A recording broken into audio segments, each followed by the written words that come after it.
죽은 동물의 공격. 1350kg의 콩은 1년 동안 22명을 먹여 살릴 수 있지만 이것을 소에게 먹이면 단 한 사람만 고기와 우유를 먹을 수 있다고 한다. 우리가 어릴 때는 소에게 여물을 먹이는 것이 보통이었고 특별식으로 약간의 곡물만 섞어 주었다. 하지만 지금의 소는 곡물을 기본으로 사육된다. 소에게 먹일 곡물을 생산하기 위해 지금 이 시간에도 아마존 밀림이 사라지고 있다는 사실을 상기해보자. 햄버거 한 개를 만들기 위해 필요한 면적이 5에서 13제곱미터라고 한다. 이렇게 해서 1년에 파괴되는 밀림이 남한 크기에 달한다면 국내외에 많은 명사들이 채식주의자임을 선언하고 나섰다. 비인도적인 가축 사육 방식에 반대하고 환경 보호에 모범을 보이기 위해서이기도 하지만 무엇보다 자신의 건강을 지키기 위해서일 것이다. 배우 송일국은 연예계의 대표적인 채식주의자로서 채식을 하면 영혼이 맑아지는 느낌이 든다는 말을 했다. 그의 경우 육식을 안 해도 몸에 멋진 근육이 붙은 것을 알 수 있다. 지구상에는 약 10억 명이 식량 부족으로 인하여 허기에 시달리고 있는 반면 10억 명은 고기를 너무 많이 먹어서 비만에 시달리고 있다. 간혹 살코기만 골라 먹으면 고기도 몸에 나쁜 건 아니지 않냐고 물어오는 사람들이 있다. 결론부터 말하면 지방이고 살코기고 간에 육식은 인간의 몸에 부담을 주기 때문에 자제해야 한다. 우리의 치아를 살펴보자. 고기를 찢는 송곳니는 4개밖에 없는데 채소를 자르는 앞니는 8개, 곡식을 잘게 가는 어금니는 20개나 된다. 이는 무엇을 말하는가? 하루에 육류를 4만큼 먹으면 곡류 및 야채는 28을 먹어야 한다는 뜻이다. 정확히 7대 1의 비율이다. 우리 신체는 많은 종류의 아미노산을 필요로 하고 또 스스로 만들어내기도 하는데 필수 아미노산이라고 해서 우리 몸이 합성하지 못하는 종류가 있다. 이런 필수 아미노산은 반드시 음식물을 통해 섭취해야 하는데 현대 영양학에서는 육류에 이런 성분이 많이 들었으므로 고기를 통해 필수 아미노산을 섭취할 것을 장려한다. 또한 고기를 먹어야 근육도 생기고 키도 자란다고 말한다. 분명 육류에는 필수 아미노산이 다량 포함되어 있고 단백질 함량도 높다. 그렇다고 해서 이런 사실이 육류를 많이 먹어야 한다는 말과 같은 의미는 아니다. 필수 아미노산은 약간의 육식만으로도 섭취가 가능하며 기타 콩류를 통해서 얻는 방법도 있다. 단백질의 경우도 마찬가지다. 초식 동물은 육식을 하지 않지만 아이러니하게도 자연계에서 덩치가 크고 근육이 발달한 쪽은 육식 동물이 아니라 초식 동물 쪽이다.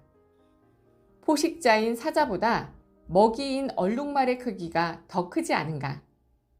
단백질을 먹어야 단백질이 생성된다는 관념 역시 1차원적 사고 방식에 불과하다. 우리 몸은 그 자체로 무한한 능력을 가진 연금술사로서 A를 갖고도 B, C를 만들어낸다. 같은 샘물이라고 해도 소가 마시면 우유가 되고 뱀이 마시면 독이 되지 않는가? 육류에 포함된 지방은 포화지방산으로서 산화되기 쉬운 성질을 갖고 있다. 지방이 산화하게 되면 체내의 활성산소인 프리레디컬이 만들어진다. 프리레디컬은 인체의 노화를 앞당기는 주범으로 알려져 있다. 육식을 좋아하는 사람과 채식 위주로 식사를 하는 사람의 피부를 비교하면 탄력도에 차이가 있음을 알 수 있다. 육식은 노화를 앞당기는 반면 야채에 들어있는 폴리페놀, 플라보노이드, 베타카로틴, 레티놀과 같은 피토케미컬이 노화를 방지하여 피부를 탱탱하게 만들어주기 때문이다. 또한 인간의 장은 길고 구불구불한데 전형적인 초식동물의 형태다. 반면 육식동물의 장은 길이가 짧고 직선으로 이루어져 있다. 장의 길이와 모양이 무슨 대수냐고 물을 수도 있지만 이는 효소의 분비량과 직결된다. 우리 장이 채식에 맞게 설계되었다는 것은 채소의 소화에 효소가 그다지 필요하지 않음을 뜻한다. 채식을 하게 되면 인체가 가진 효소를 아낄 수 있다.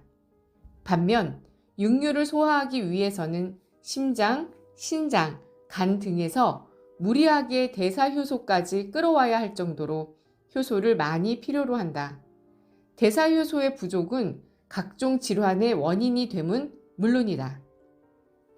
가장 심각한 것은 고기에는 식이섬유가 거의 포함되어 있지 않다는 사실이다. 양질의 섬유소는 대변의 용적량을 늘리는 역할을 하는데 섬유소 부족으로 변의 양이 줄어들면 적은 양의 대변을 배출하기 위해 우리는 배에 힘을 주게 된다. 이런 일이 반복되면 장벽을 이루는 근육이 두꺼워지고 단단해진다. 이렇게 해서 두꺼워진 장이 수축 운동을 하면서 장내 압력을 높이는데 와중에 점막이 접히게 된다. 이런 현상은 장벽 곳곳에 곁주머니를 만들게 되는데 의학 용어로는 개실이라고 부르는 이곳에 변이 끼게 되면 빠져나오기가 쉽지 않아 숙변으로 쌓이며 숙변은 장내 독소를 유발한다. 우리의 식탁에 주로 오르는 육류인 닭, 돼지, 소의 경우 한정된 공간에 갇혀 사육되기 때문에 운동 부족으로 인한 극심한 스트레스를 받고 있다. 인간도 그렇지만 스트레스는 동물의 건강에 부조화를 가져와 질병에 약한 체질이 되게 한다.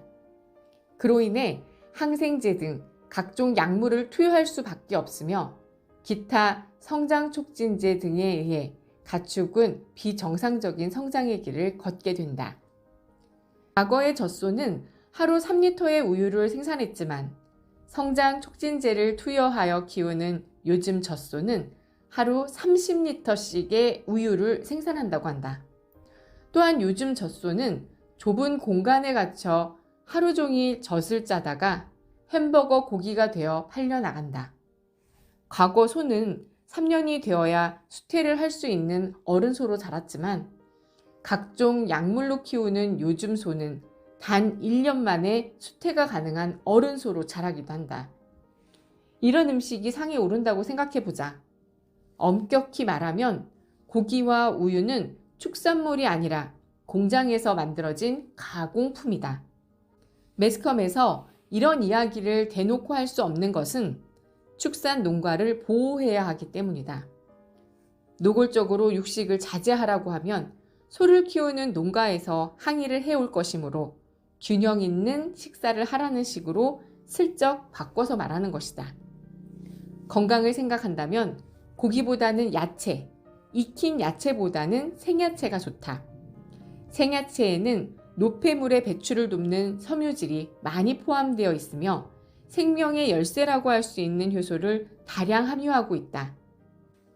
과일을 껍질째 먹는다면 피토케미컬도 섭취할 수 있어 더욱 좋다. 또 하나 빠뜨릴 수 없는 식품이 발효식품이다. 발효된 음식은 그 자체로 효소 덩어리라고 할 수 있다. 돼지고기를 먹을 때 새우젓과 함께 먹는 것도 효소의 작용이 소화를 돕기 때문이다. 시판되는 효소식품이 발효법으로 만들어지는 것을 볼 때 젓갈, 청국장, 김치 등은 인체에 매우 유익한 식품이라고 할 수 있다. 인간보다 낮은 체온의 육류를 먹자. 부득이하게 육류를 먹어야 한다면 인간의 체온보다 기초 체온이 낮은 동물을 섭취하는 것이 좋다. 체온이 낮은 동물의 지방일수록 우리 몸속에서 잘 용해되기 때문이다. 참고로 소, 돼지는 인간의 체온보다 약간 높다. 닭의 경우 40도씨를 웃돌아 육류 중 가장 체온이 높다고 할 수 있다. 닭 삶은 물을 하수구에 버리게 되면 종래는 구멍이 막히게 된다. 이게 인체라고 생각하면 참 끔찍한 일이다. 오리는 인체보다 약간 낮은 체온을 갖고 있다. 물에서 생활하는 시간이 많은 오리가 육지에서 생활하는 닭보다 체온이 낮은 것은 당연지사일 것이다. 오리가 건강식품으로 대접받는 것은 바로 이런 이유 때문이다. 오리 기름은 우리 몸속에 들어가면 굳지 않고 흘러내린다. 육류 중 가장 체온이 낮은 것은 뭐니 해도 어패류다. 생선회의 경우 효소가 파괴되지 않았기 때문에 그중 나은 육류라 할 수 있다.